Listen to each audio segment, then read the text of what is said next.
Section 9 तक हमने cover कर लिया था। आज हम देखेंगे chief judicial magistrate and additional chief judicial magistrate. एक बार फिर से रिमाइंड कर लेते हैं कि high court criminal justice system में हाई कोर्ट के नीचे आता है सेशन जज, सेशन जज के नीचे एडिशनल सेशन जज, एडिशनल सेशन जज के नीचे chief judicial magistrate, chief judicial magistrate के नीचे एडिशनल चीफ जुडिशियल मजिस्ट्रेट, उसके नीचे जुडिशियल मजिस्ट्रेट फर्स्ट क्लास, उसके नीचे जुडिशियल मजिस्ट्रेट सेकेंड क्लास और सबसे आखिर में एग्जीक्यूटिव मजिस्ट्रेट आता है।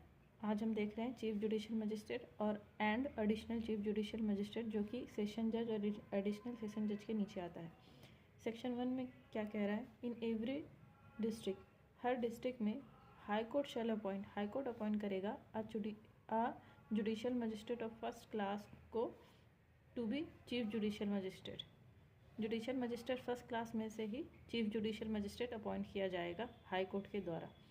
सब सेक्शन 2 में क्या कह रहा है? द हाई कोर्ट में लॉ में शैल और मे का मीनिंग मैंने पहले भी बताया था। शैल लिखा रहेगा तो मैंडेटरी और कंपलसरी है, और मे का मतलब डिस्क्रेशन ऑफ कोर्ट है। कोर्ट चाहे तो कर भी सकती है और नहीं भी कर सकती है।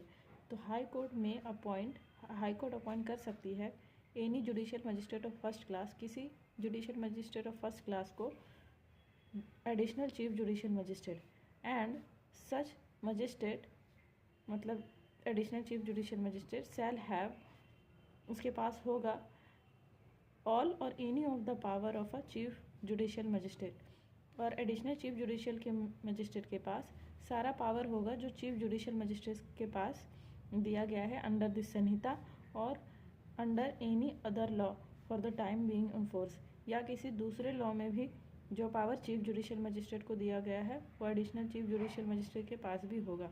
For the time being in force का मतलब मैंने पहले भी बताया था, जो लॉ अभी प्रेजेंट में इंडिया में इफेक्टिव है उसके हिसाब से एज द हाई कोर्ट में डायरेक्ट, जैसा हाई कोर्ट डायरेक्ट करेगी।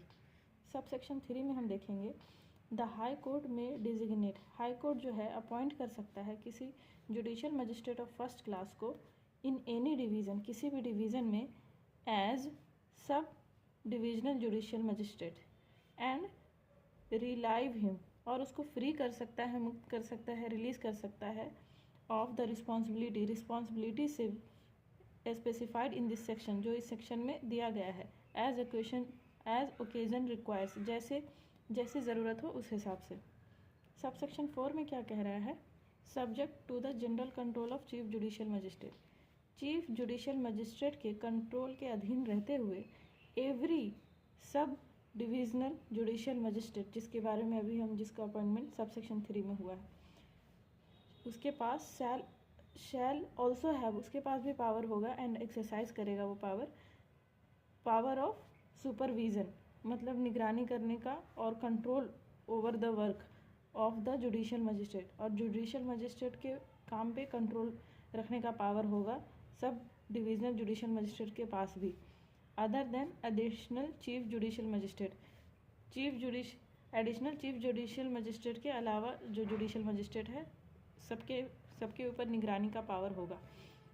इन द सब डिवीज़न, उसी सब डिवीज़न में जिसमें उसको अपॉइंट किया गया है। एज द हाई कोर्ट में, जैसा कि हाई कोर्ट बाई जनरल और स्पेशल ऑर्डर के द्वारा स्पेसिफाई करेगी इस सेक्शन में। अब हम देखेंगे सेक्शन 11। सेक्शन 11 में क्या कह रहा है? स्पेशल जुडिशियल मजिस्ट्रेट के बारे में बता रहा है। द हाई कोर्ट में if requested by the central और state government so to do, अगर सेंट्रल और स्टेट गवर्नमेंट के द्वारा रिक्वेस्ट किया जाता है तो हाई कोर्ट कन्फर मतलब प्रदान करती है, देती है अपॉन एनी पर्सन, किसी पर्सन को हु जो होल्ड करता है और any post under the government के अंदर जो भी कोई पर्सन जो कोई पोस्ट होल्ड करता है, हाई कोर्ट उस पर्सन को पावर कन्फर करेगी, ऑल और एनी ऑफ द पावर जो कि कन्फर्ड है, दिया गया है, या कन्फरेबल बाई अंडर द संहिता, या दिए जाने लायक है इस संहिता में। किसको? Judicial magistrate of first class और judicial magistrate of second class को जो भी पावर दिया गया है, high court central state government के रिक्वेस्ट पर किसी पर्सन को जो एनी पोस्ट होल्ड करता है गवर्नमेंट में उसको कन्फर कर देगी power. In respect of particular case, किसी केस के संबंध में या पार्टिकुलर क्लासेस ऑफ केस के संबंध में इन एनी लोकल एरिया, किसी लोकल एरिया में। और यहाँ किसी पर्सन को जो जुडिशियल मजिस्ट्रेट फर्स्ट क्लास और सेकेंड क्लास का पावर कन्फर किया गया है किसी पार्टिकुलर केस में, उसी को स्पेशल जुडिशियल मजिस्ट्रेट कह रहे हैं। प्रोवाइडेड दैट, शर्त यह है कि no such power shall be conferred, कोई भी पावर कन्फर नहीं किया जाएगा ऑन अ पर्सन, किसी भी पर्सन को, जब तक कि ही पोजेस, मतलब उसके पास ना हो सच क्वालिफिकेशन, वो क्वालिफिकेशन और experience in relation to a legal affair, किसी लीगल अफेयर के संबंध में, जैसा कि high court by rule specify किया है, निर्देश दिया है। सबसेक्शन 2 में क्या कह रहा है? सच मजिस्ट्रेट शैल बी कॉल्ड, जो मजिस्ट्रेट ऊपर अपॉइंट किया गया है उसको हम क्या कहेंगे? सबसेक्शन 1 में जो अपॉइंट किया गया है उसको स्पेशल जुडिशियल मजिस्ट्रेट कहेंगे। And shall be appointed for such term not exceeding 1 year, और वो 1 साल से ज़्यादा के लिए अपॉइंट नहीं किया जाएगा एक बार में। एज द हाई कोर्ट में बाई जनरल और स्पेशल रूल डायरेक्ट, जैसा कि हाई कोर्ट जनरल और स्पेशल रूल के द्वारा डायरेक्ट करेगी। कमेंट्स भी पढ़ सकते हैं हम, कमेंट्स में भी वही बात है जो हम ऊपर इस सेक्शन में पढ़े हैं। अब हम देखेंगे सेक्शन 12। सेक्शन 12 में क्या है? Local jurisdiction of judicial magistrate. Judicial magistrate का अधिकार क्षेत्र क्या होगा उसके बारे में। सब सेक्शन 1 में क्या रहा है? Subject to the control of high court, high court के कंट्रोल के अधीन रहते हुए द चीफ जुडिशियल मजिस्ट्रेट जो है में फ्रॉम टाइम टू टाइम, समय समय पर डिफाइन करेगा, चीफ जुडिशियल मजिस्ट्रेट समय समय पर डिफाइन करेगा कि लोकल लिमिट्स किसी एरिया का कितना होगा जिसके अंदर मजिस्ट्रेट जो अपॉइंट किया गया है सेक्शन 9 और 11 में वो अपना पावर एक्सरसाइज करेगा। प्रोवाइडेड डैट, शर्त ये है कि बशर्ते कि court of special judicial magistrate, court of special judicial magistrate हम कहाँ पढ़े थे? सेक्शन 11 में स्पेशल जुडिशियल मजिस्ट्रेट जो अपॉइंट किया गया था, may holds its sitting, may holds इस सिटिंग का मतलब सुनवाई को किसी स्थान पर आयोजित करना, at any place within the local area for which it is established. Special judicial magistrate की कोर्ट अपनी सिटिंग उस लोकल एरिया के किसी भी प्लेस पर होल्ड कर सकती है जिसके लिए, मतलब जिस एरिया में उस कोर्ट को इस्टेब्लिश किया गया है।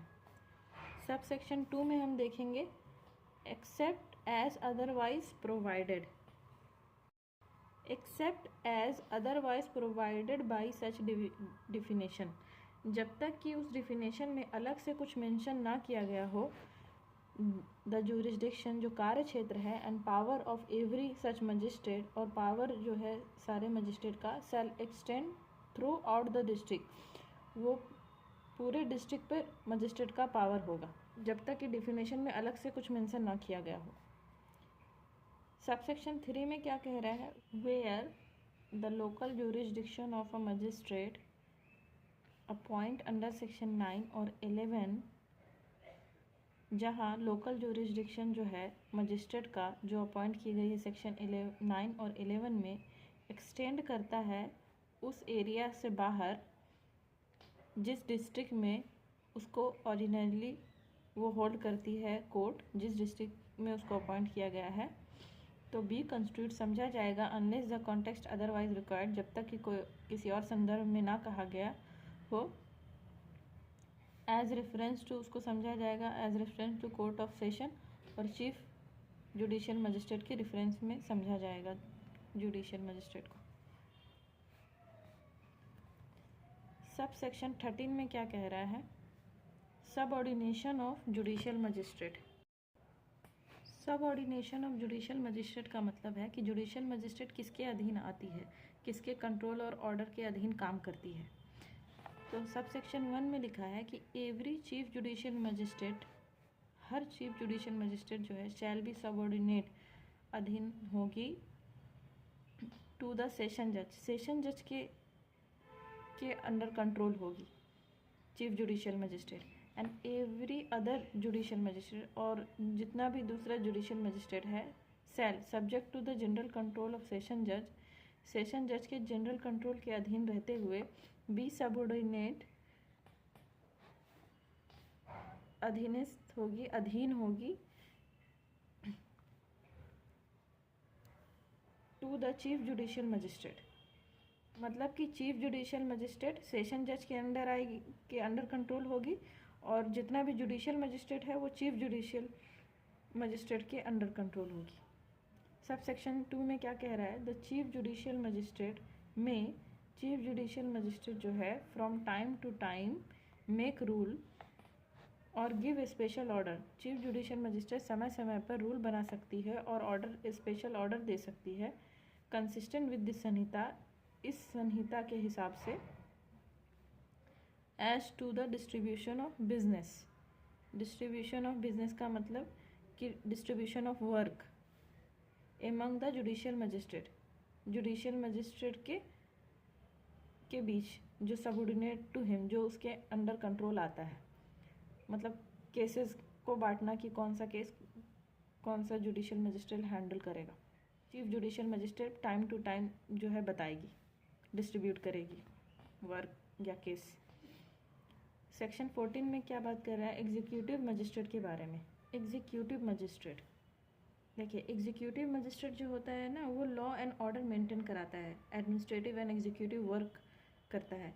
एग्जीक्यूटिव मजिस्ट्रेट का अपॉइंटमेंट स्टेट गवर्नमेंट करती है, और जो जुडिशियल मजिस्ट्रेट है ना, वो कोर्ट में काम करता है, कोर्ट में केस ट्रायल और जजमेंट देता है। ये जुडिशियल मजिस्ट्रेट है। जुडिशियल मजिस्ट्रेट का अपॉइंटमेंट हाई कोर्ट करती है। तो ये डिफरेंस है एग्जीक्यूटिव मजिस्ट्रेट और जुडिशियल मजिस्ट्रेट में। और आगे हम देखेंगे सब सेक्शन 1 में क्या कह रहा है कि इन एवरी डिस्ट्रिक्ट, हर डिस्ट्रिक्ट में स्टेट गवर्नमेंट जो है अपॉइंट करेगी एज मेनी पर्सन, एक से ज़्यादा person, as it think fit, जैसा उसको सही लगता है, to be executive magistrate, executive magistrate के रूप में अपॉइंट करेगी। And shall appoint one of them, और उसी में से किसी एक को अपॉइंट करेगी डिस्ट्रिक्ट मजिस्ट्रेट।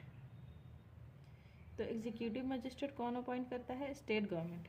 सब सेक्शन 2 में क्या कह रहा है, द स्टेट गवर्नमेंट जो है में अपॉइंट कर सकती है किसी एग्जीक्यूटिव मजिस्ट्रेट को additional district magistrate. Executive magistrate में से ही किसी को एडिशनल डिस्ट्रिक्ट मजिस्ट्रेट अपॉइंट कर देगी। एंड सच मजिस्ट्रेट, और जो मजिस्ट्रेट है additional district magistrate, shall have, उसके पास होगा such of the power of the district magistrate. District magistrate का सारा पावर एडिशनल डिस्ट्रिक्ट मजिस्ट्रेट के पास भी होगा, जो कि दिया गया है इस संहिता में। एंड अंडर एनी लॉ, और किसी दूसरे लॉ में भी जो डिस्ट्रिक्ट मजिस्ट्रेट को पावर दिया गया है, वो same power additional district magistrate के पास भी होगा। Other law for the time being force, दूसरा लॉ जो इस प्रेजेंट में इफेक्टिव है। As may be directed by the state government, जैसा स्टेट गवर्नमेंट के द्वारा डायरेक्ट किया जाएगा पावर के बारे में। In consequences of office of district magistrate become vacant, district magistrate का ऑफिस खाली रहने के नतीजे में, या फिर जब डिस्ट्रिक्ट मजिस्ट्रेट एब्सेंट हो, तो एनी ऑफिसर सक्सीड का मतलब पद ग्रहण करना, जगह लेना। तो एनी ऑफिसर सक्सीड करेगी टेम्पररीली, मतलब कुछ समय के लिए, जब तक वो एब्सेंट है, to the executive administration of the district. दूसरा ऑफिसर जो है पद ग्रहण करेगी, स्थान लेगी डिस्ट्रिक्ट मजिस्ट्रेट का। और सच ऑफिसर, जो ऑफिसर सक्सीड कर रहा है टेम्पररीली, वो ऑफिसर जो है shall pending the order of state government exercise all power and perform all the duties respectively conferred and imposed by this Samhita on the district magistrate। और जो officer जो है, जो सक्सीड कर रहा है, जब तक कि स्टेट गवर्नमेंट का कोई ऑर्डर नहीं आता, वो एक्सरसाइज करेगा सारा पावर और परफॉर्म करेगा सारा ड्यूटी जो कन्फर मतलब दिया गया है और इम्पोज मतलब लागू किया गया है इस संहिता में डिस्ट्रिक्ट मजिस्ट्रेट के ऊपर। सब सेक्शन 4 में क्या कह रहा है, द स्टेट गवर्नमेंट में place an executive magistrate. Place का मतलब भी यहाँ पे अपॉइंट करना है कि स्टेट गवर्नमेंट जो है अपॉइंट कर सकता है एग्जीक्यूटिव मजिस्ट्रेट को इंचार्ज, मतलब head of the sub division का हेड अपॉइंट कर सकता है, एंड में रिलीव, और उसको फ्री कर सकता है, मुक्त कर सकता है ऑफ द चार्जेस, उस चार्जेस से जो कि उसको अभी अपॉइंट किया गया था, एज ओकेजन रिक्वायर्ड, जैसी ज़रूरत हो उस हिसाब से। And the magistrate so place in charge of the division, और जो मजिस्ट्रेट जिसको अपॉइंट किया गया है head of the division shall be called, उसको कहा जाएगा सब डिविजनल मजिस्ट्रेट, उसको कहा जाएगा। सब सेक्शन 5 में क्या कह रहा है कि द स्टेट गवर्नमेंट, जो स्टेट गवर्नमेंट है, में बाय जनरल और स्पेशल ऑर्डर के द्वारा and subject to such control and direction as may deemed fit to impose, state government जो है जनरल और स्पेशल ऑर्डर के द्वारा कंट्रोल और डायरेक्शन जो उसको सही लगता है लागू करना, उसके अधीन रहते हुए डेलीगेट करेगी, मतलब अजाइन करेगी, एडमिनिस्टर करेगी it's power under sub section 4। Sub section 4 में जो पावर के बारे में बात किया गया था उसको सौंपेगी, किसको? डिस्ट्रिक्ट मजिस्ट्रेट को भी सौंप सकती है। जो पावर सब सेक्शन 4 में एग्जीक्यूटिव मजिस्ट्रेट को दिया गया था वो डिस्ट्रिक्ट मजिस्ट्रेट को भी दिया जा सकता है, अगर स्टेट गवर्नमेंट को सही लगे कुछ कंट्रोल और डायरेक्शन इम्पोज करने के बाद। सब सेक्शन 6 में क्या कह रहा है? Nothing in this section shall preclude the state government from conferring, जो कुछ भी इस सेक्शन में लिखा गया वो कुछ भी स्टेट गवर्नमेंट को रोकेगी नहीं प्रदान करने से, देने से। सेक्शन में लिखा हुआ कुछ भी स्टेट गवर्नमेंट को कन्फर करने से नहीं रोकेगी कमिश्नर पुलिस को ऑल और any of the power of executive magistrate का पावर कमिश्नर ऑफ पुलिस को देने से नहीं रोकेगी। अब हम देखेंगे section 15, special executive magistrate. The state government appoint कर सकता है for such term as is think fit, उतने समय के लिए जितना उनको इस स्टेट गवर्नमेंट को सही लगता है, एग्जीक्यूटिव मजिस्ट्रेट और any police officer, executive magistrate और पुलिस ऑफिसर को, जो कि police officer not below the rank of superintendent of police के रैंक से नीचे नहीं है या फिर उसके बराबर है, उसको अपॉइंट करेगी special executive magistrate. Special executive magistrate किसको अपॉइंट कर सकती है स्टेट गवर्नमेंट? या तो एग्जीक्यूटिव मजिस्ट्रेट या कोई भी पुलिस ऑफिसर हो जो कि सुपरिटेंडेंट ऑफ पुलिस के रैंक से नीचे ना हो या उसके बराबर हो, किसी पार्टिकुलर एरिया के लिए और परफॉर्म करने के लिए, और for the performance of particular function, या कोई पार्टिकुलर फंक्शन को परफॉर्म करने के लिए। And confer on such special executive magistrate, और स्पेशल एग्जीक्यूटिव मजिस्ट्रेट को कन्फर करेगी, देगी सच ऑफ द पावर, वो power as are conferrable under this संहिता, जो प्रदान किया गया है इस संहिता में दिया गया है एग्जीक्यूटिव मजिस्ट्रेट को, एज इट में डीम्ड फिट, जैसा उसको सही लगेगा जो पावर कन्फर करना। सेक्शन 16 में किस बारे में बात किया गया है? Local jurisdiction of executive magistrate, executive magistrate का कार्य क्षेत्र क्या होगा उसके बारे में बात कर रहे हैं। सब सेक्शन 1 में क्या है? सेक्शन 16 के सब सेक्शन 1 में कह रहा है subject to the control of state government के कंट्रोल के अधीन रहते हुए द डिस्ट्रिक्ट मजिस्ट्रेट जो है फ्रॉम टाइम टू टाइम, समय समय पर डिफाइन करेगी कि लोकल लिमिट्स क्या होगा ऑफ द एरिया, उस एरिया का जिसके अंडर एग्जीक्यूटिव मजिस्ट्रेट में एक्सरसाइज करेगी ऑल और any of the power. Local limits क्या होगा जिसके अंदर एग्जीक्यूटिव मजिस्ट्रेट अपना पावर एक्सरसाइज करेगी, ये बताएगा डिस्ट्रिक्ट मजिस्ट्रेट।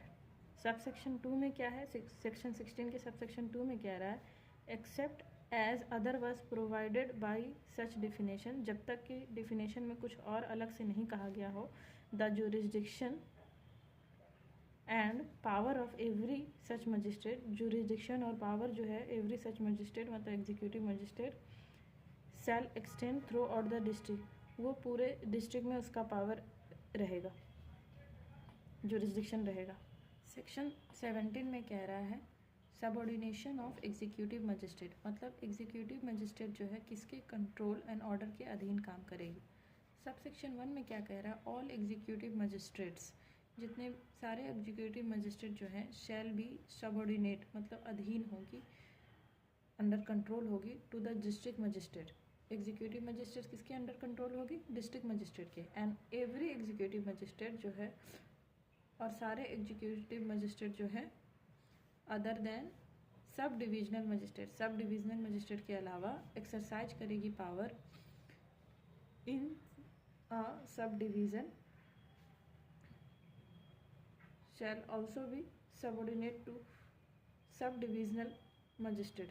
और जो एग्जीक्यूटिव मजिस्ट्रेट है जो एक्सरसाइज करती है पावर सब डिवीज़न में, वो सबऑर्डिनेट होगी, सब डिविजनल मजिस्ट्रेट के भी सबऑर्डिनेट होगी, subject to the general control of district magistrate, district magistrate के कंट्रोल के अधीन रहते हुए वो सब डिविजनल मजिस्ट्रेट के भी अधीन होगी।